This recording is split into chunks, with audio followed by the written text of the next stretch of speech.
我在太后身边做了20年掌事宫女，沉稳端庄，人人敬重。没人知道，我给天子生过2个孩子。太后临终前才发现这段私情。傻孩子，瞒了哀家这么多年，哀家这就下懿旨，让你入宫为妃，母子团聚。连日守在病榻前的操劳，让我在方才昏沉间坠入了一场无比真的大梦。梦里，我真的应了这话入了宫。可彼时，赵寻已有了捧在心尖上的贵妃，她宠我一时，便随手甩开，连我亲生的孩子也认了别人做母亲。梦的尽头，是我油尽灯枯时。你呀，就不该入宫。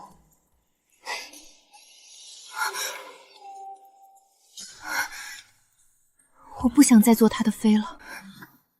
奴婢不敢攀附皇恩，求娘娘恩典，放奴婢出宫。你这孩子说什么胡话？你既与皇帝有夫妻之实，有了孩子，应当有个名分。我知晓你隐忍这些年是怕我为难，只是哀家的日子不多了，你也该为自己考虑。陛下心中只有贵妃，宠幸奴婢只是酒后之物罢了。至于2位皇子，他们在贵妃宫中抚养那么多年，早已视她为生母，不会认我。这句话似乎是触动到了太后心事。当年太后还是美人时，不得圣宠，在皇帝的授意下，她不得不将年仅7岁的赵寻亲手送给了皇后养育，一养便是10年。10年后，皇后崩逝，太后也熬到了妃位，终于能抚养自己的孩子。赵寻却只认先皇后一个母亲。儿臣生病困之时，皆是先皇后照拂。如今儿臣长大，不再需要娘亲了，您反倒想接儿臣回来。既有今日，当日何必弃我？太后愧疚至极，拼尽全力托举赵寻登上太子之位。赵寻登基后，太后更是直接放了权，退归后宫。可这么多年，母子之情始终未曾转言。罢了，你是个好孩子，不该重蹈哀家的覆辙。只是阿桃，天家富贵，你当真舍得吗？我7岁被分配到太后宫中做洒扫宫女，如今一晃20年过去，我从洒扫丫鬟到慈宁宫掌事大宫女，尊贵如王爷见我的面都得恭恭敬敬地尊称一句沈姑姑。可我见了赵寻，却也得乖乖跪下，任他施为。天家富贵真的能压得人弯了脊梁，碎了膝盖。舍得的。那皇帝呢？皇帝，你也舍得吗？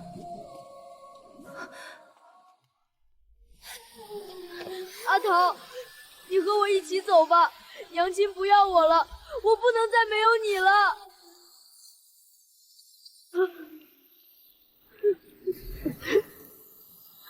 很多年后的一个雨天，太后病重。娘娘，娘娘，可以，你想好该拿什么来换？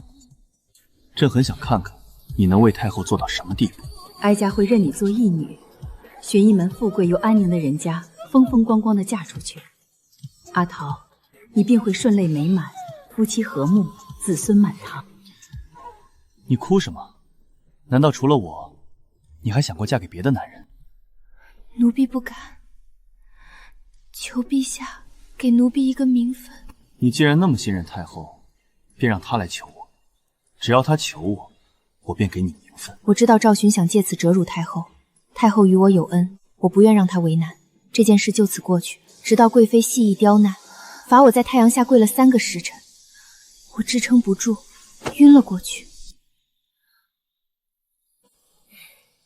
阿桃，你有孕了。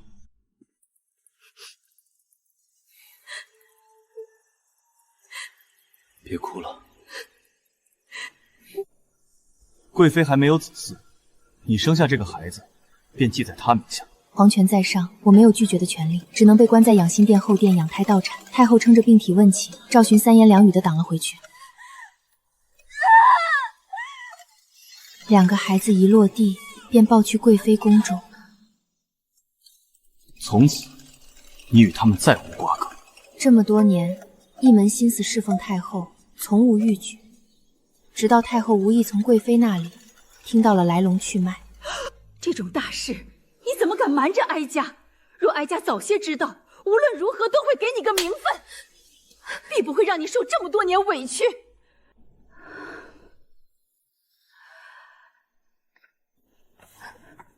你想不想母子团聚？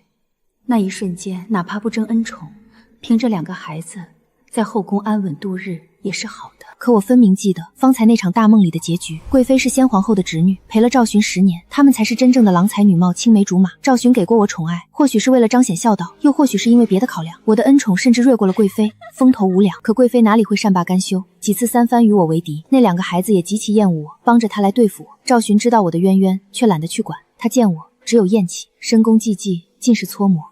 我的身子一日比一日差。行将就木时，贵妃成为了皇后。你呀，就不该入宫。你一无家室，二有于陛下的情分，拿什么和我争？求太后，无论怎样，一定要让我远离赵寻。普天之下，莫非王土。更何况，皇帝是个比你我都聪明的人，你便是到天涯海角，只要他想，都能将你捉回来。除非哀家心里有数了，你退下吧，让洪公公进来，哀家有话要交代他。太后比梦里多撑了半个时辰。娘娘仙逝了。母后可给朕留了什么话？未曾，娘娘临终前只给沈姑娘留下了一道遗嘱，她嘱咐等丧事办完之后，让奴才公布。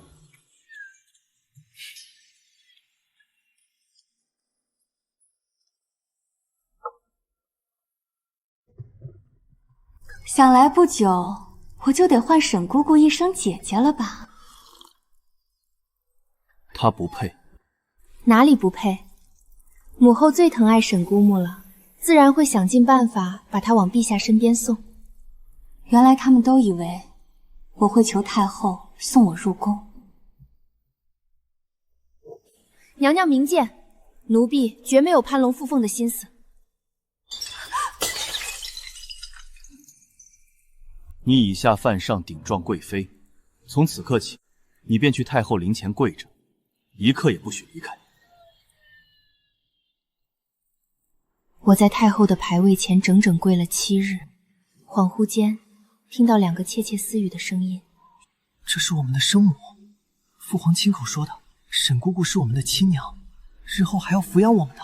我才不要被不熟的人抚养。可是沈姑姑对我们也挺好的呀。上次我们砸坏了父皇喜欢的海棠花，她为了替我们遮掩，被父皇罚了10个板子呢。我们堂堂皇子，若被这般陌生的生母养大，岂不是要受天下人诟病？未来的路有多难走，难道你不明白？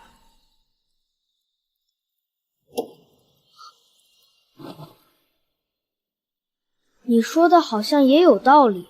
梦里他们也是这般，处处为难我。只不过哥哥专横，弟弟攒弱，二皇子对哥哥言听计从惯了，一些事情往往是大皇子先起意，再半威半哄的让弟弟一起做。兄弟2个，贵妃也更偏爱长子。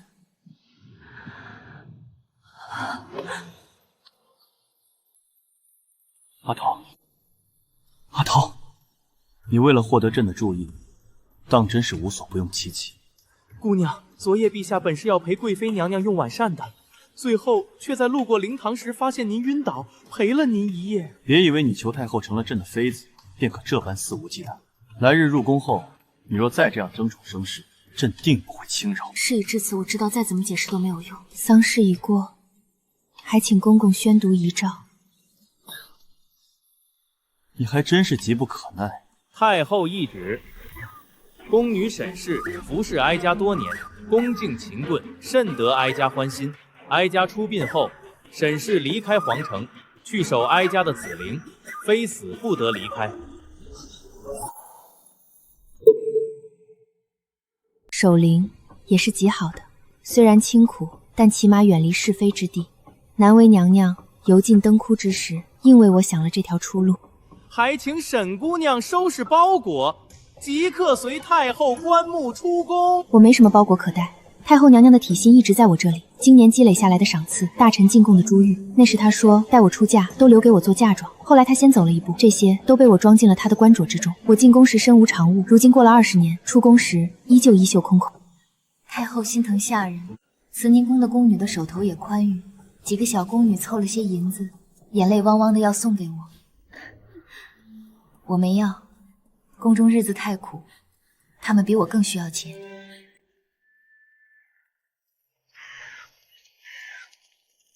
离开紫禁城前，我被人偷偷叫住，原来是2位皇子。既然走了，就安安分分的给皇祖母守灵。若再敢觊觎不属于你的东西，我定不轻饶。我们只有贵妃娘娘一个娘亲，就算你是我们的生母，我们也不会认你的。2位小殿下说什么呢？殿下是陛下和贵妃娘娘的孩子，凤子龙孙，自然只有贵妃一个母亲。你这是什么意思？天色快黑了，殿下快回去吧，否则贵妃娘娘要担心了。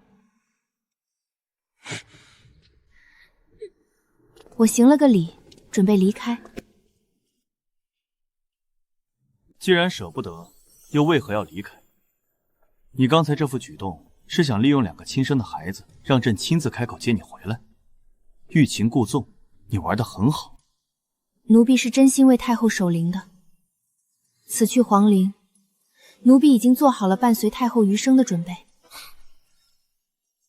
你分明知道，朕不会让你在那儿熬一辈子。其实偶尔，我还是能从赵勋身上看到一点少年时的影子。他对太后并非全无母子之情。太后在时，他虽总冷待她，却也会时不时召我前去询问她的近况。梦里太后离去后，我也曾撞见他握着他留下的笔物，独坐落泪，黯然到天明。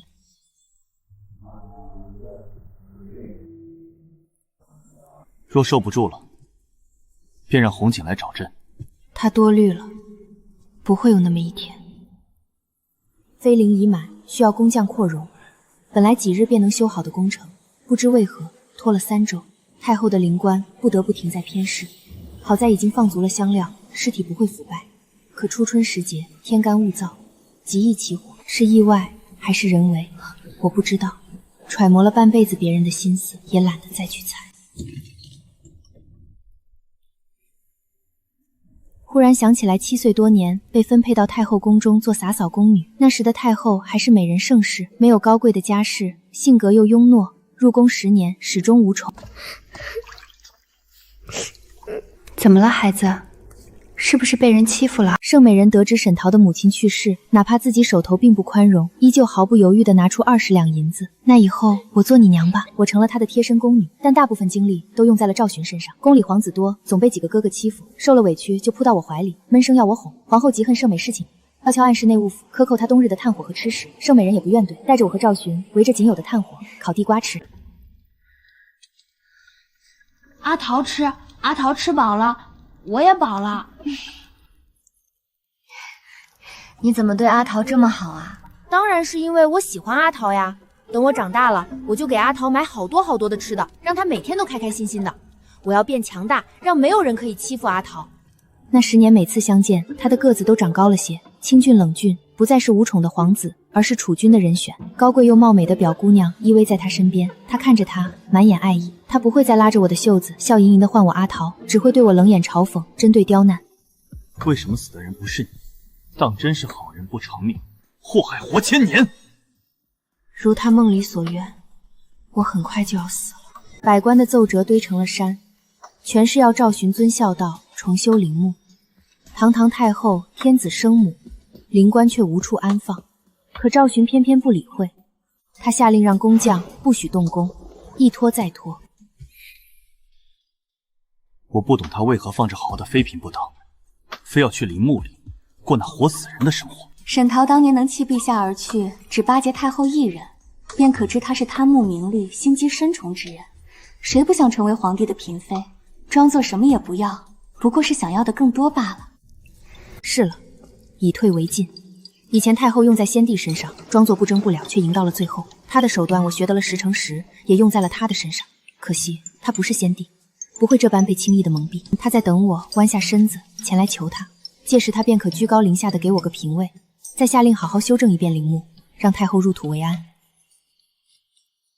为什么1周过去了，2周过去了，皇陵那边还是没有传来任何消息？我做了个梦，梦里回到年幼时，我贪玩，拉着阿桃去后山，跌落在一个大洞里。那时是隆冬，很冷很冷，我冻得直哆嗦。阿桃就脱了衣服，全披在我身上。殿下，您一定要挺过来，我不冷，您别担心。不过我就算死了，也会在天上保佑你和娘娘的。你一定要活下来啊，否则娘娘会伤心死的。殿下，我要走了。去哪儿？阿桃要走了。阿桃，你不要走！心底的不安越来越强烈，好像有什么重要的东西正在离自己远去。红景，陛下出事了！太后的棺椁在外停了太久，不知从哪里传来的火苗，整个子宫都烧没了。都烧没了？那娘娘的遗体呢？奴才救您出来的时候，已经让干儿子将娘娘的遗体运出来，沿水路送到了扬州。娘娘本就不愿葬在妃陵中，如今魂归故里，也算心愿得偿。可是，若宫里发现遗体消失，姑娘放心，事前已经准备了2具烧焦的女尸，绝对能瞒天过海。要不是有10成的把握，奴才也不敢放这把火，不是？洪公公从入宫就跟着太后，是他实打实的心腹，忠心耿耿。娘娘临终前多挺了半个时辰，就是为了将给我做的打算一一给他交代清楚。奴才遵旨，定不负娘娘所托。他明面上送我去皇陵，暗地里筹备了一场大火，让我假死脱身，甚至在他的娘家亲手为我制造了个假身份。在乡下长病的盛家3小姐，郑家因借太后的光，从小小的书香门第一跃成为当地大族。我是太后临终前要保的人，又由洪公公亲自送过来。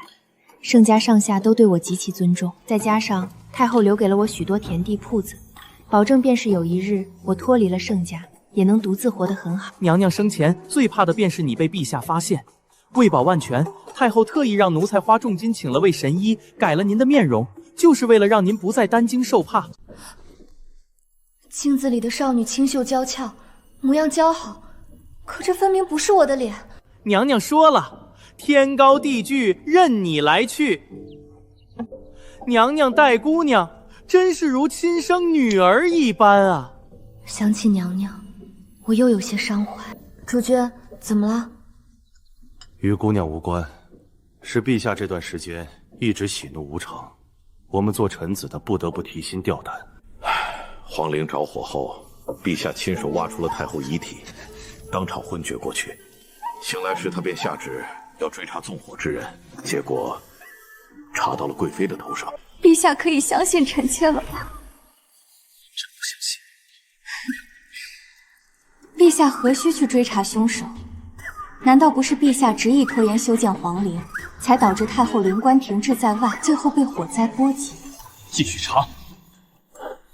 贵妃身边的宫女挨个被严刑拷打，她曾经对我做过的事，如流水般抖落出来。是贵妃娘娘，是她让我们做的。曾诬陷我推她跌下台阶，害我被罚去慎刑塞了一整夜，给我下滑胎药，在我生产之时买通接生姥姥，想去母留子。虽然我命大活了下来，但生产时却实打实遭了罪。当时只觉得她是在故意装柔弱，想博取我的同情，不屑一顾。可如今想来，她那时该有多疼。母后和阿桃从来没抛弃过她。是我抛弃了他们。陛下病了多日，前日才稍微好转，带病早朝。陛下素日宠爱贵妃，这次却是动了大怒，直接一杯毒酒打入了冷宫，2个皇子也受了牵连。安顿下来后，我开始着手打理太后留给我的产业，有田产、茶馆、酒楼。盛家嫂嫂出身扬州首富，自幼经商，她细心教我，我很快就上了手。早出晚出去巡产，虽然辛苦，但被到哪儿都被尊称盛老板。到了梅雨季节，我着了风寒，卧床不起。盛家嫂嫂请了个郎中来，那郎中年方24，模样青涩秀气，医术却好，几贴药下去，我的病就好了大半。只是这位年轻的大夫有些古怪，明明半炷烟的就诊时间，他却次次拖到1个时辰。每与我对视，都会不自觉地回避视线，白净的脸颊微微发红。你这里怎么通红呀？这小子心术不正啊！是我一时兴起逗弄了他。你可算开窍了。你如今也是有身家的人，家里没个知冷知热的怎么行？你每日照顾生意，回到房间床铺是冷的，茶水也是冷的，晚上又没人暖被窝，多辛苦。我若不是当年死心眼，非要嫁给你哥哥，如今也能追几个好男人不是？差点忘了，嫂嫂家里是扬州巨富，我动心了。蒋随此人父母早亡，他家境贫寒，只有薄田几亩，不过医术却是数一数二的高超。我不是想听这个，你放心，他虽医治过很多女患者，可为人却清正得很。良家妇男来着，他祖母病重，正急需一大笔银子来救急，这可是个好机会啊！我放心了。可蒋随却开始躲着我，还矜持上了。嫂嫂不屑地嘟囔，我一笑置瞻，照常去巡产，甚至听从嫂嫂的建议，收购了青楼，改成了清风馆，专门收留无家可归的男孩。老板，我送您回去吧。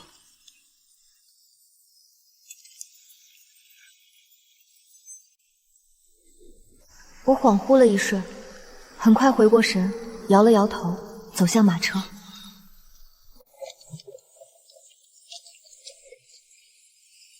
上来吧。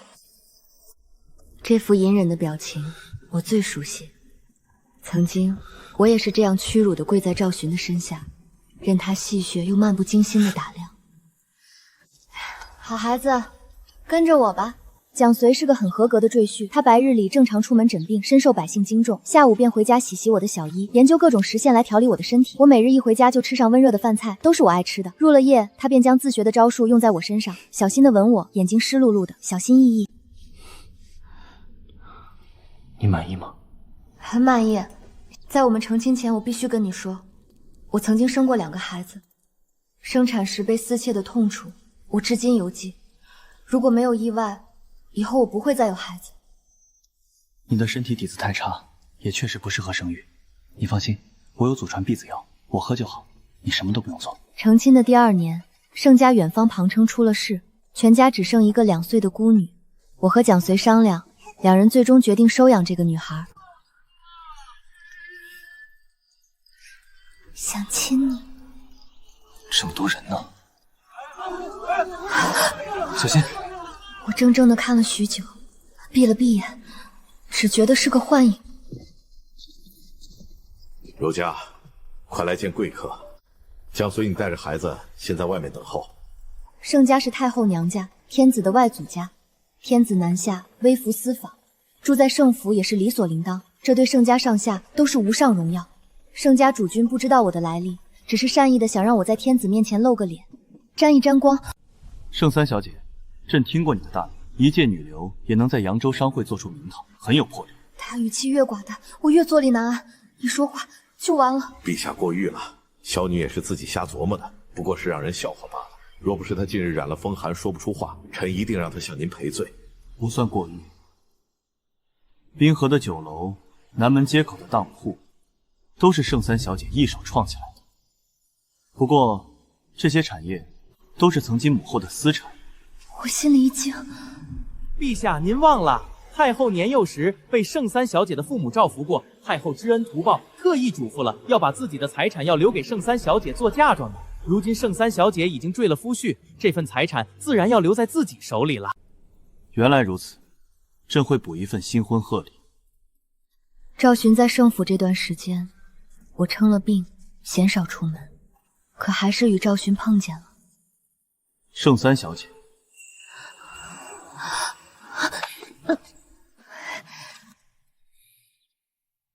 是朕唐突了，忘了盛三小姐已经婚配，只是盛三小姐看起来似乎是过敏了。朕身边曾经也有人对杏花过敏，差点要了性命。盛三小姐还是找大夫来看看。我确实对杏花过敏，只是这几年并未犯过，便抛到脑后去了。这旧毛病怎么偏偏在这时候犯了？她的一颦一笑、一举一动，都像极了那个刻在我心底的人，可偏偏长了一张与沈涛毫不相干的脸，太像，又一点不像。两人看着感情甚好，又有了女儿，可阿桃的身子早就不能生育了。罢了，是我痴心妄想。洪公公，陛下到底什么时候能离开？洪公公告诉我，赵寻还要在盛府住上7日，我决定带着女儿和蒋随出去躲躲。可惜当晚是太后的忌日，赵寻要在盛府祭奠太后，盛家所有小辈必须在场，我只能再等1个晚上，等祭奠仪式结束，再找机会向主君开口。圣三小姐，怎么了？没什么，你先带孩子回屋睡觉吧。阿桃，你月经快到了，少喝些酒。真啰嗦。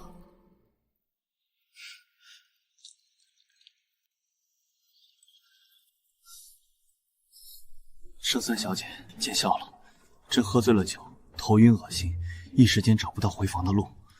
那有一碗解酒药，你可以端给朕吗？赵寻的酒量确实不好，喝多了酒便会难受。偏偏他对解酒汤里的葛花过敏，只有桂圆茶才能解酒。圣三小姐，你为何不给朕端解酒茶？糟了，好端端的桌子上怎么会正好摆了醒酒汤和桂圆茶？这世上知道朕喝不了解酒茶的只有2个人，一个是朕的生母，她在朕的眼前咽了气；还有一个是桃。你还想骗朕到什么时候？你认错人了。认错？那不如朕现在就扒开你的衣服，再确认一遍。我闭上了嘴，不敢再激怒眼前这个疯子。是太后设计让你假死脱身的，还是母后心疼朕？盛家3小姐的身份很好，朕这就下旨迎你入宫。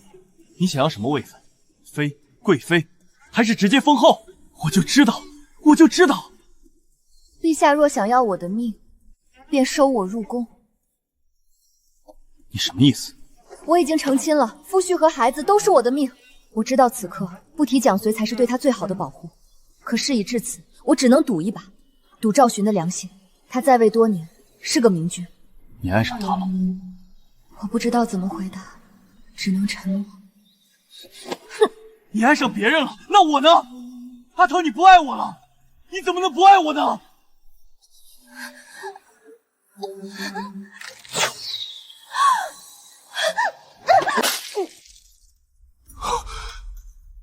护驾，快来护驾！还好有蒋随，他救了我。整个过程我没感觉到多疼，倒是他眼泪止不住的落，拔出那柄剑时手都是软的。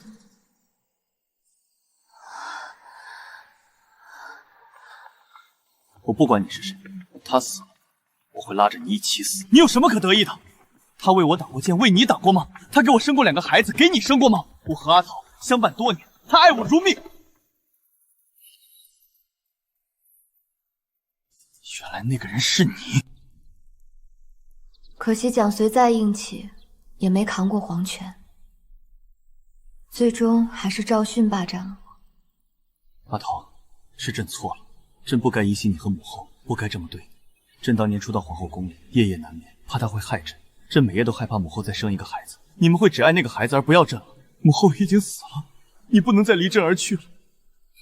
我都想起来了，想起那场大梦里，你入宫后我对你不好，也想起那段短暂时光，我们朝夕相伴，宛如夫妻，都回不去了。爱我如命的阿桃，这天下不会再有第2个。你早就梦到了后来的一切，才想着逃离朕，对吗？回答他的只有沉默。朕输了，你醒来吧。朕不要你入宫了，只要你还活着，朕保证此生都不会再出现在你身前。君无戏言。距离赵寻离开3个月过去了，他说到做到，如一抹蒸发的水痕，悄无声息地消失在我的生活中。我醒来后便再也没见过他，那晚种种仿佛只是一场梦。陛下说了，这个赠你，日后无论你遇到什么难事，可以拿着此物进京，只要他还在位，就一定会为你摆平。我不屑一顾。赵寻回京后做的第一件事就是将2位皇子贬到偏僻之地做藩王。为了护住国本，他从择了几个品行端正的宗室子弟当做储君人选，从此他们再无即位的可能。沈姑娘，过丧了。怎么可能？也太突然了些。听闻是突发恶疾，突然病命的，死相极惨。这是疾病，怎么听起来像中毒？他该死，任何伤害你的人都该死。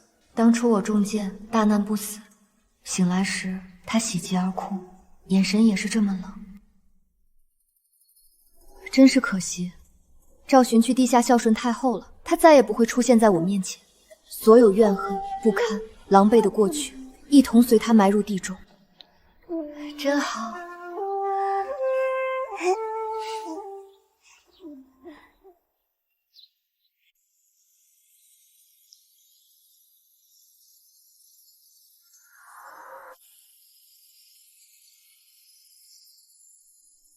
4年了，还是逃不出这个鬼地方。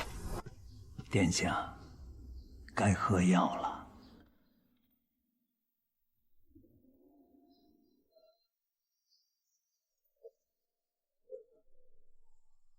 福安，岛上的驻军换方了。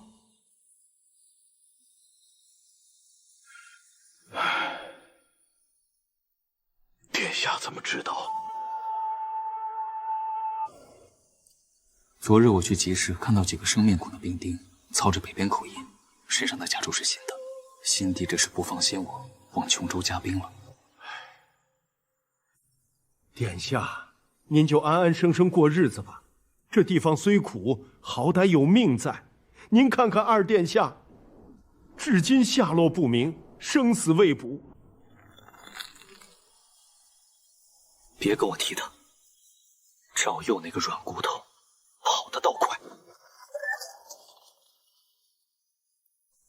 你到底是死是活？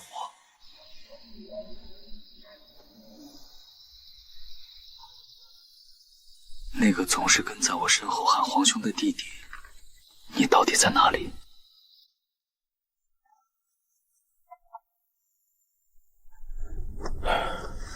殿下，这是上个月从京城送来的，一直没敢给您。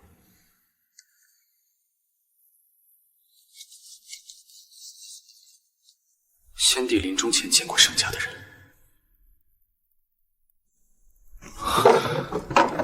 是那个当年替我顶罪的宫女盛柔嘉。为什么我从无知晓此事？父皇见他到底说了什么？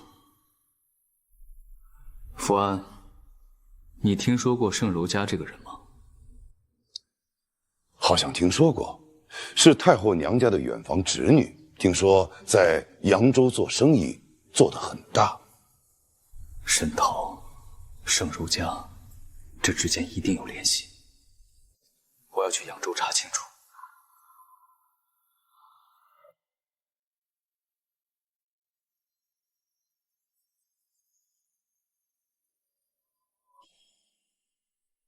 在这里的2年，是我这辈子最安稳的日子。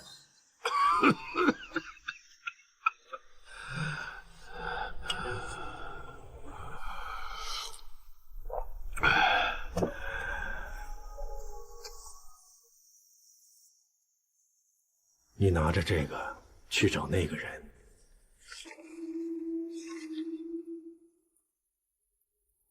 扬州圣府，钟伯，钟伯，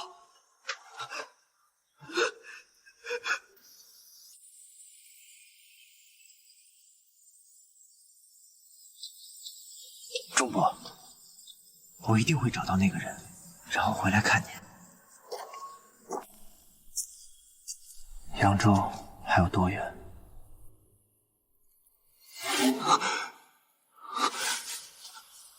我又梦见她了，那个给我桂花糖的宫女。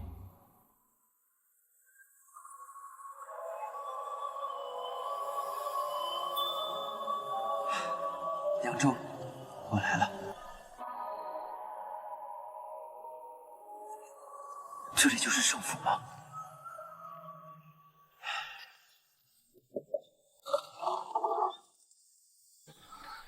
请问盛柔嘉小姐在吗？三小姐半年前就去京城了，至今未归。去京城了，又是宫里。请问盛三小姐，她是什么样的人？我们三小姐啊，人特别好。她有个女儿叫念儿，有个夫君姓蒋，开了个药铺。三小姐做生意很厉害的，扬州好多铺子都是她的。可惜啊，半年前宫里来了人，把她召到京城去了，也不知道什么时候能回来。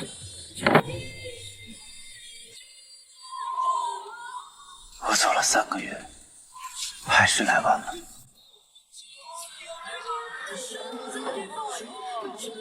就算是皇宫，我也要去找到他。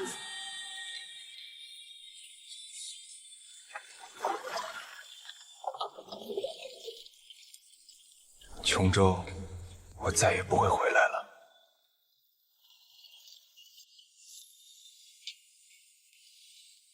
殿下，您真的想好了吗？无照离封地是死罪。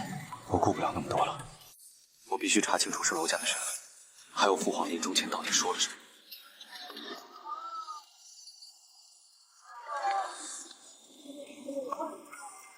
先在这里布界，顺便打听消息。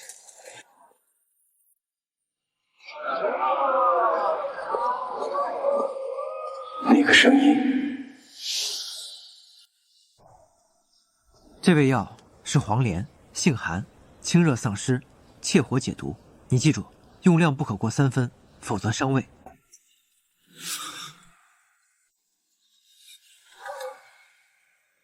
哎呦，皇兄，跟我来。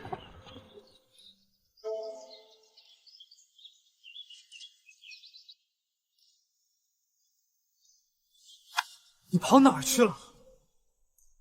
我找了你2年，所有人都说你死了，我以为你真的死了。皇兄，我不是故意跑的。父皇驾崩那天，宫里乱成一团，我被人塞进一辆马车，拉出了城。后来那个人死了，我就在岭南被一个老人家收留了。你怎么不来找我？我不敢，我怕连累你。皇兄，你已经被贬了，我再去投奔你，新帝会以为我们要做什么。你现在一个人，我在找一个人，我在找我们的生母。你说什么？皇兄，你还记得慈宁宫那个宫女吗？就是小时候总偷偷看我们的那个。我后来打听到她的名字叫沈桃。父皇驾崩后，有人查到她还活着，改名叫盛柔家，在扬州生活。可半年前她被新帝召进了京城，所以你跑到京城来找他？你疯了！新帝正愁找不到先帝子嗣的把柄，你往京城送人头。可她是我们的娘啊，皇兄你不记得了吗？我们小时候生病，是谁半夜偷偷来看我们？我们做错事，是谁替我们背黑锅？是那个宫女，是我们的生母。你确定她还活着？确定，这是我突然从京城打听到的。她住在盛家老宅，身边有个丈夫和一个养女。新帝没有为难她，还让她建了一座太后祠堂。好，我和你一起去京城。娘，我终于要见到你了。皇兄，你不能去！别废话，我一个人也是死罪，2个人也是死罪，要死一起死。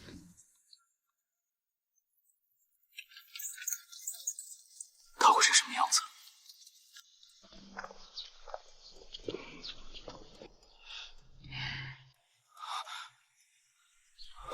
皇兄，你看，他牵着那个女孩的手，笑得好开心。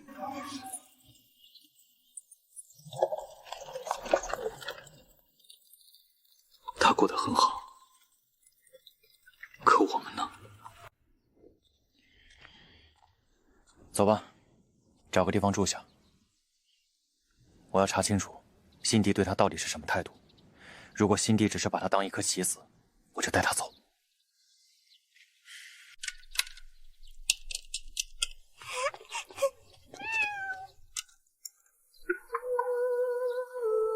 这个时候会是谁？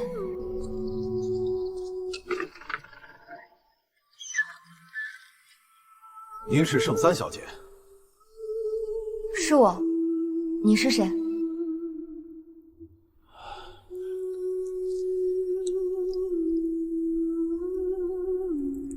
这是阿衍的玉佩。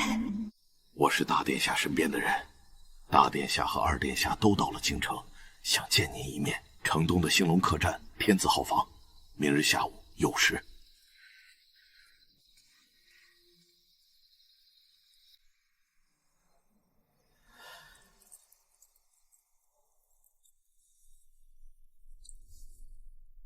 我的孩子们，你们能平平安安的太好了。不管他们变成什么样，都是我的孩子。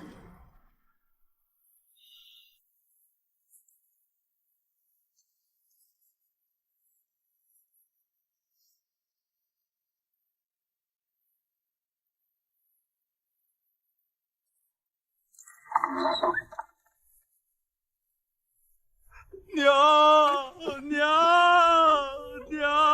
我终于找到你了，我终于找到你了。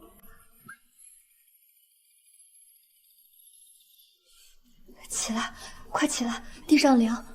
我的孩子，你受苦了。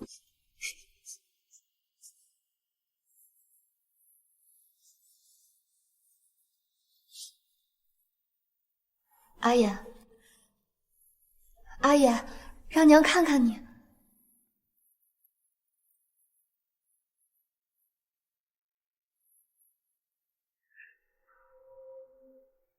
你就是沈涛，你为什么要假死？为什么要丢下我们？皇兄，你不许这样跟娘说话。我假死，是因为我没有别的活路。你们的父皇不给我名分，贵妃容不下我，宫里到处都是要置我于死地的人。我如果不死，就要被他们折磨到死。那你怎么不带我们走？你是我们的母亲，你生下了我们，你凭什么丢下我们不管？我试过，你们还小的时候，我偷偷去找过你们父皇，求他把你们还给我。他说你们是皇子，不是我的孩子。他说我再提这件事就打死我。阿言，你以为我不想带你们走吗？我连靠近你们都不敢，我怕我一靠近就被贵妃的人打死。阿言，你受了很多。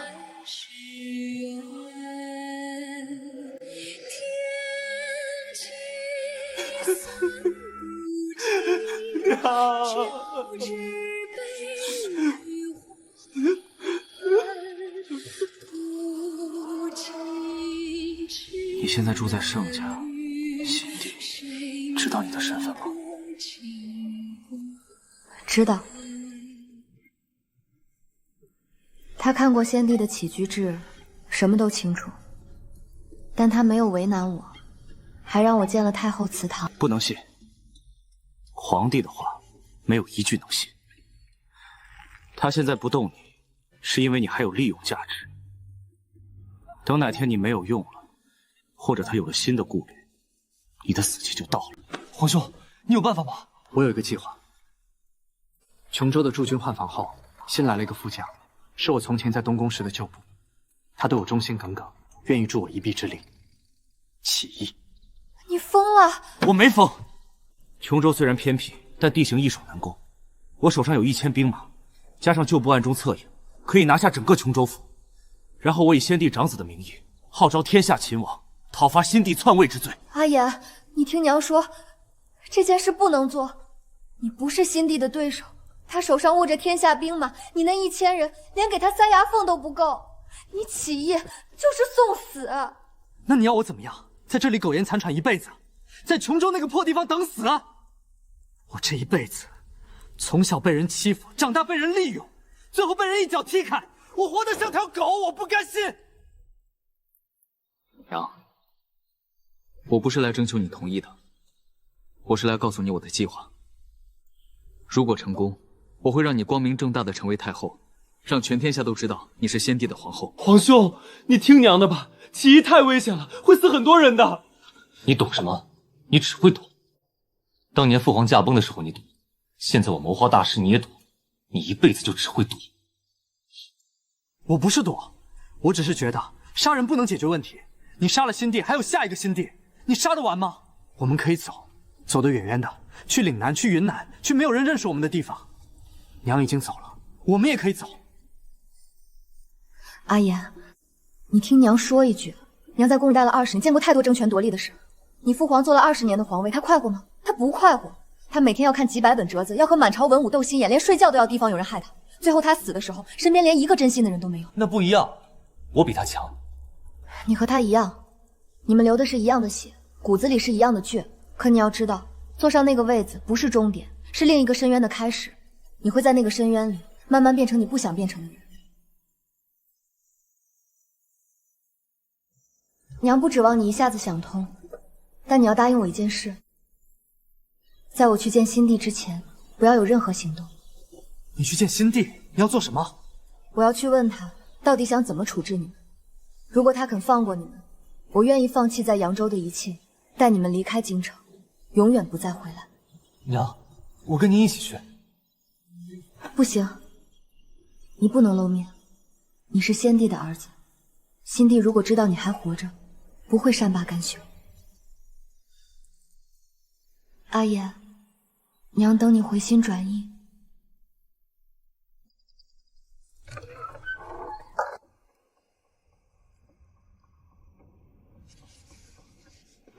陛下，圣三小姐递了牌子求见，让她进来。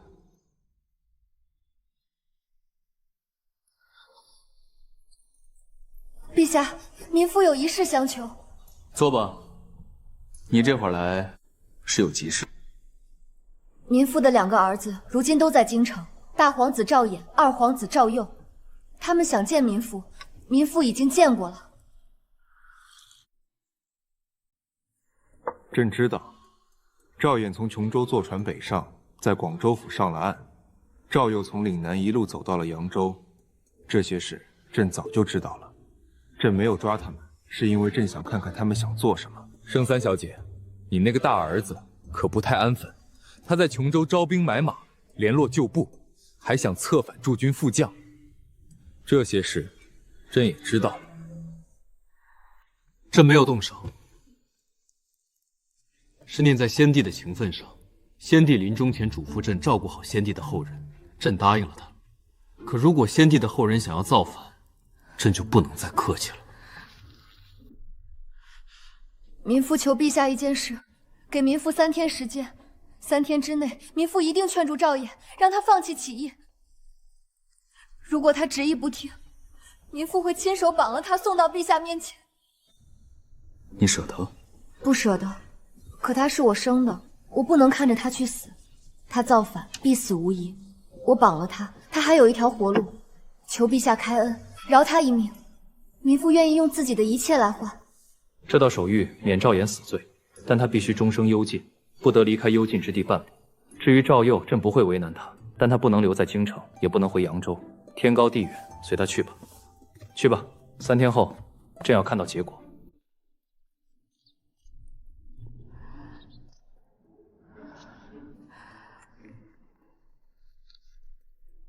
阿言，你一定要听娘的话。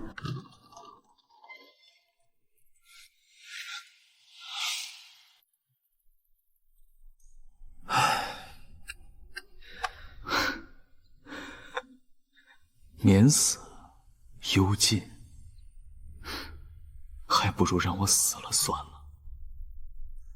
阿言，你听娘的话，不要做傻事，活着才有希望，死了就什么都没了。我们好不容易才重逢，你就要去送死，你考虑过我们的感受吗？皇兄，你就听娘的吧，幽禁就幽禁，我会去看你的，1年去1次，不，半年去1次。我给你带好吃的，带你没吃过的东西，你还可以看书，可以写字，可以做很多事，总比死了强，对不对？如果我死了，谁来保护阿佑？好，我听你们的。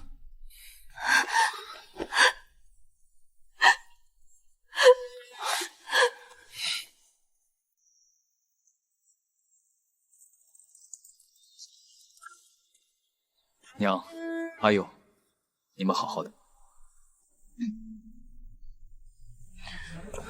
皇兄，我会来看你的，一定会的。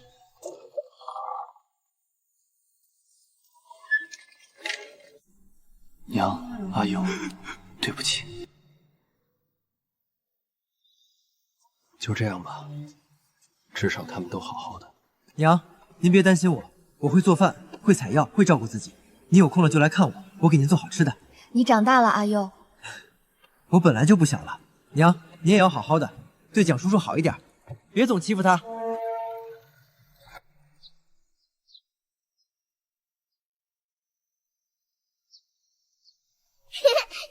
娘亲，你去哪儿了？我好想你。累了吧？我煮了银耳羹，还热着。蒋随哥哥，谢谢你一直在。我会一直在你身边的。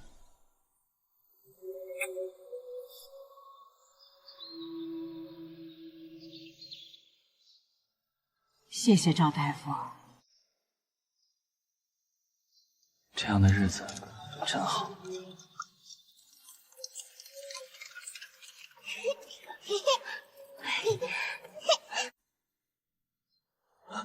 娘，蒋叔叔，念儿，哥哥，你手上有药味，别碰我。药。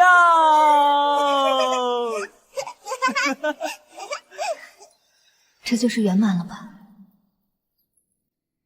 幸福的日子随着时间慢慢移动，无时无刻想念着太后，想念着赵岩。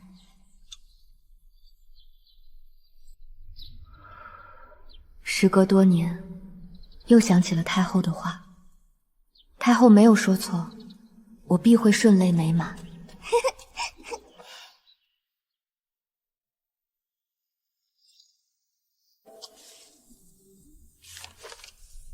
娘，阿佑，我很好，勿念。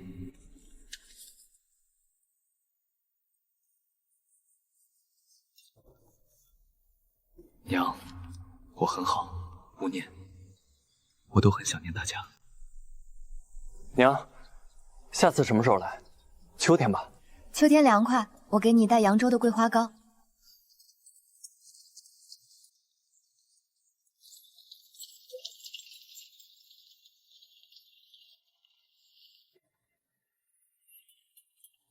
怎么了？没什么，就是觉得活着真好。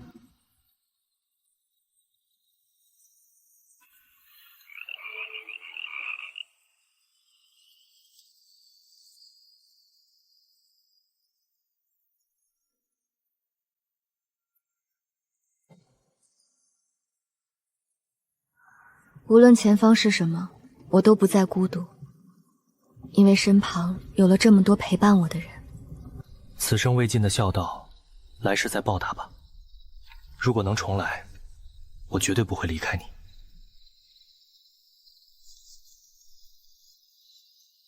天高地巨，我真正希望天下的孩子都能回到自己的父母身边。